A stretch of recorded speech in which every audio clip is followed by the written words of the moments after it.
Somewhere between devotion and desperation, history is quietly being rewritten. In recap, Martial God Asura Chapter 929-930, Lady Piaomiao, scarred and resolute, summoned Taikou with a purpose that dances on the edge of love and sacrifice. The broken temple bears witness as a couple, separated by years and trials, reunites in an intimacy forged not by time but by necessity. Yet the warmth of their reunion masks an ominous transformation. Her cultivation, once formidable, now dwindles as she channels every ounce of power into the Pearl of Immortal Inheritance. Feng and Qiushui Fuyan watch, hearts caught between awe and terror, knowing this act of devotion carries consequences that may shape battles yet to come. In this chapter, a choice is made that could tip the scales, and the air is thick with the tension of a fate hanging by a pearl's glow. In the mist-shrouded halls of the broken temple, silence hung like a heavy veil, broken only by the faint, measured breathing of Lady Piaomiao. Her eyes, distant and thoughtful, held a storm of unspoken emotions. For a long moment, she remained still, as if weighing the weight of centuries of regret and longing. Then, a slow, almost sorrowful sigh escaped her lips, a release of a burden she had carried in secret for too long. A delicate, bittersweet smile touched her scarred face. With quiet determination, she spoke, her voice carrying the gravity of a decision forged through countless trials. "Fuyan, go summon your father. There are words I must speak to him, face to face." Joy sparked in the young girl's eyes. Qiushui Fuyan had longed for this moment, and now that it had arrived, her excitement could hardly be contained. "Really? That's wonderful. Mother, wait here. I'll bring father immediately." And with that, she darted away, her steps light with anticipation. Left alone, Lady Piaomiao brushed her fingers over her tattered robes, smoothing her hair with meticulous care. Though her face bore the marks of countless battles, the cruel testament of time and misfortune, she sought to present herself with dignity. Even amidst scars and imperfection, she wished to appear whole, worthy, before the man she had loved and lost. When Qiushui Fuyan returned, her small hand reached out to guide Taikou. "Father, Mother wishes to see you," she said, her voice tinged with a delicate hope. Taikou's brows lifted in surprise, a flicker of disbelief crossing his features. She wants to see me? After all these years?" His heart thrummed with unease and expectation, a rare tremor for one usually so fearless. "Yes, hurry, she waits for you," Fuyan urged, her smile radiant and filled with unspoken joy. Taikou's hesitation melted away, replaced by a bubbling anticipation.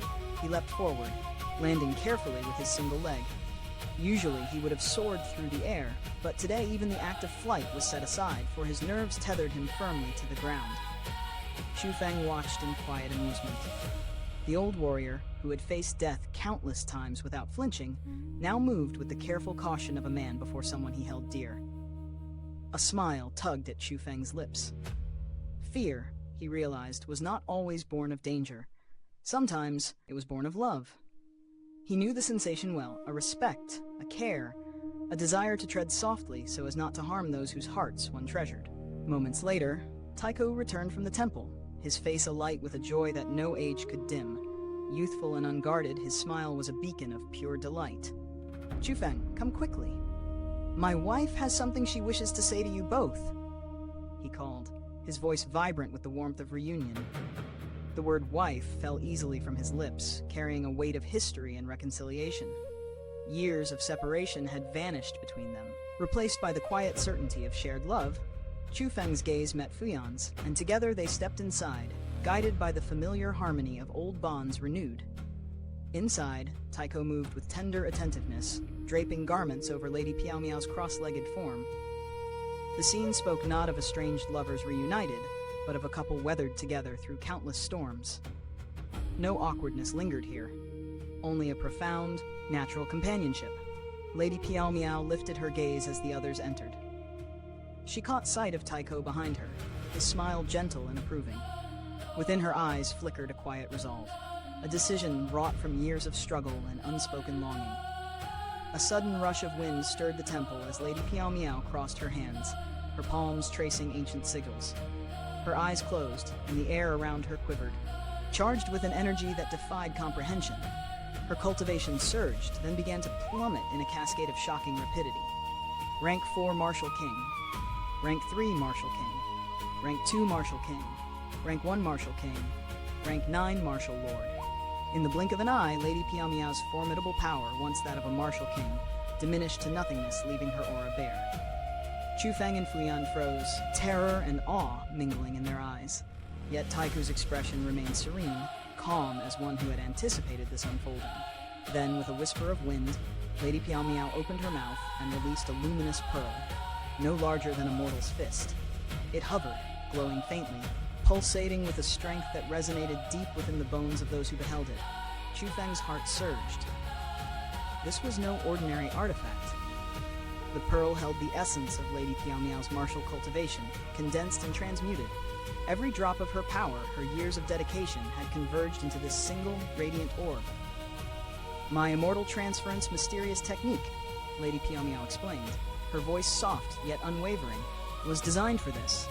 Beyond amplifying one's own strength, it can compress the very essence of cultivation into a pearl, a vessel to aid those who follow. Her eyes glimmered with hope. This is the Pearl of Immortal Inheritance. All that I once wielded has been gathered here.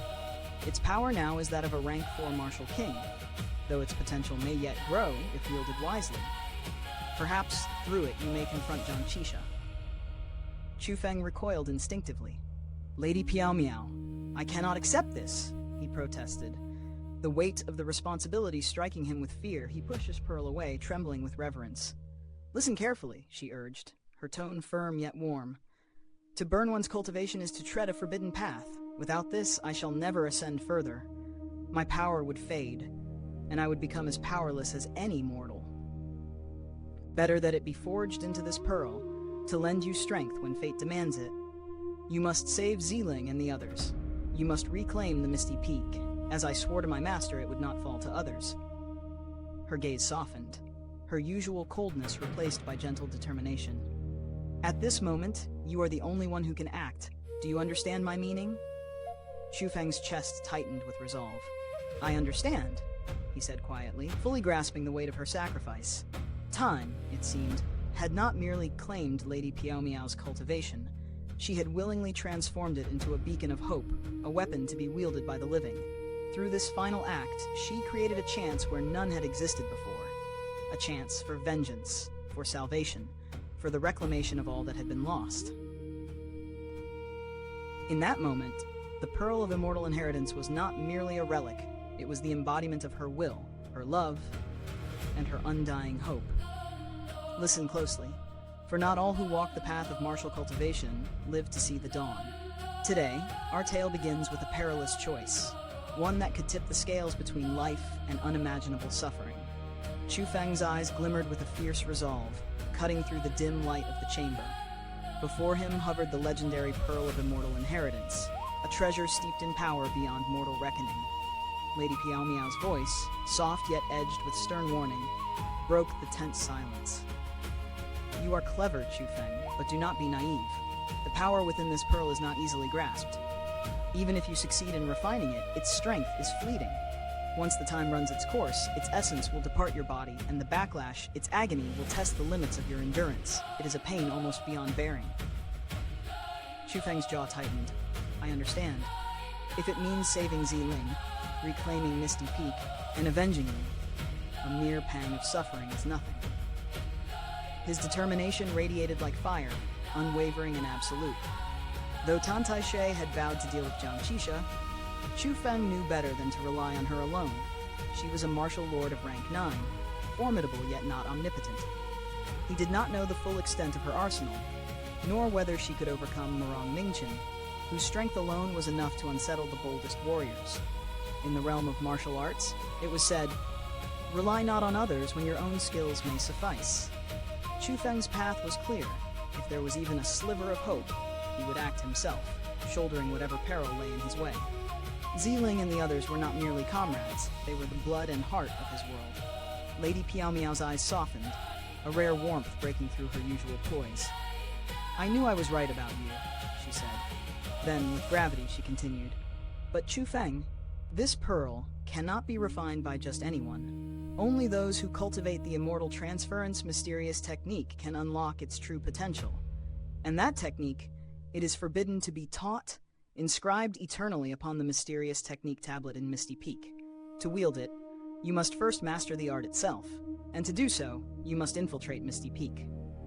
A collective gasp filled the chamber. Qiushui Fuyan's face was pale. Sneak into Misty Peak? Impossible. The Immortal Execution Archipelago now holds dominion there. Murong Mingqian alone is a force beyond reckoning.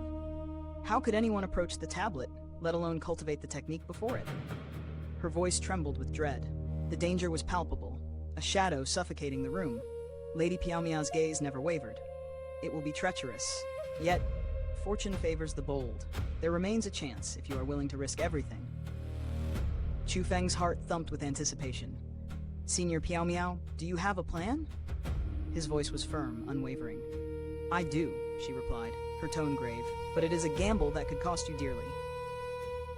I am ready, Chu Feng affirmed, eyes blazing with determination. If there is any hope of saving Ziling and the others, I will face it. Lady Piaomiao nodded and began to unveil her scheme.